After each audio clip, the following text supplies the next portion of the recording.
Want to thank the folks at the Broscato Law Firm for sponsoring us today. Sean Fox with the North Delta Ramble. We're here at the Lou, talking to first-year head baseball coach Ford Pemberton about being back in North Louisiana and where he expects this ULM program to be 3 years from today. All right, Coach, from a guy who grew up in Louisiana, specifically, you spent so much time, lived in North Louisiana. What's it been like for you to get an opportunity to get your first head coaching job in your backyard? Yeah, well, it's special, you know, that doesn't happen a lot. Being from right down the road, Bossier City, North Louisiana, it's a special culture. It's really fun, and so it's been great. The university means a lot to me. You know, I came to these games as a kid once or twice, and so it's been really special. I'm a Louisiana guy, I'm a Southern guy, and this university and this part of the state really fits me, and I feel at home, so it's been special. I'm sure you'd agree with this. We talk about all the time that, you know, this state is passionate, very passionate about football. I'm sure you are as well, but if you look at it, the success that the college teams have had in this state, we are probably a baseball state. Talk about the success of the state, how, you know, iron sharpens iron, and just how passionate this community is about baseball, which you've already knew before you even got this job. Well, relative to the state having good baseball, I think there's a lot of good high school coaches. Yeah. I really do. And then obviously the weather and the culture helps drive the sport.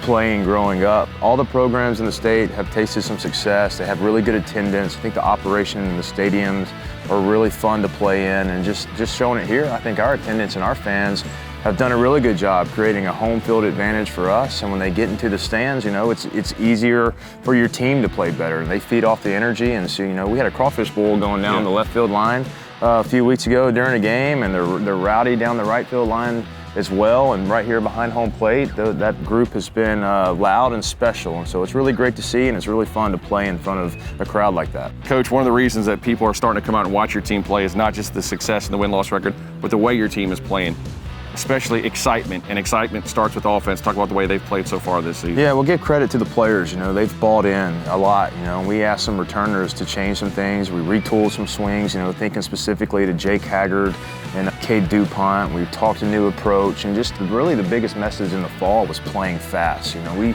we modeled our practices around playing, not so much drill-like situations and all that. We were playing, you know, a lot of scrimmage-type atmosphere where they can go out and play fast, you know, and sometimes it takes a few months to really figure it out, but these guys, they're all in on it. They're incredibly professional. They're really organized. They have a really good coaching staff, Coach Schatzberger and Coach Lartigue. They're some of the best hitting coaches in the country. Everybody's kind of all in on the same page, and when you can do that, you know, it drives success. I wanted to talk long-term plans in just a second. Year one, what was your goal for this particular team this season? Well, I just wanted the guys to understand what it means to be process-oriented, right? We don't talk about winning championships. We don't talk about going to Omaha. We don't talk about any of that. You know, it's what can we do as professionals every single day when we show up to the field? Like, what needs to be done that day? What needed to happen on October 17th to make us a better team? And then what about October 18th?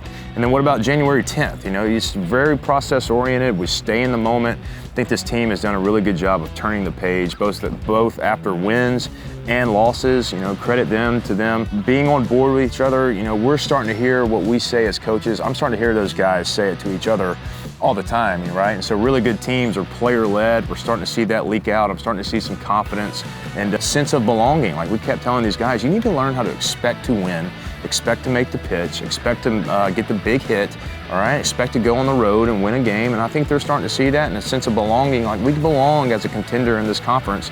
And the second we think we've made it, we're going to get humbled. And so we have to stay ready to go, stay professional, stay physical, and keep going.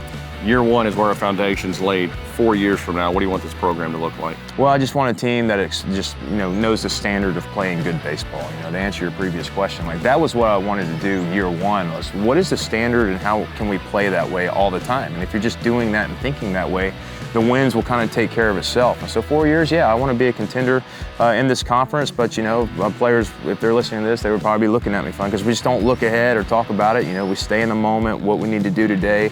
Coach, appreciate the time. It's been exciting starting so far. Best of luck the rest of the way. Thank you so much. Want to thank the Broscato Law Firm once again for sponsoring our segment. Don't forget to follow us on social media, and don't forget to catch me every day on Sports Talk 97.7 from 3 to 6.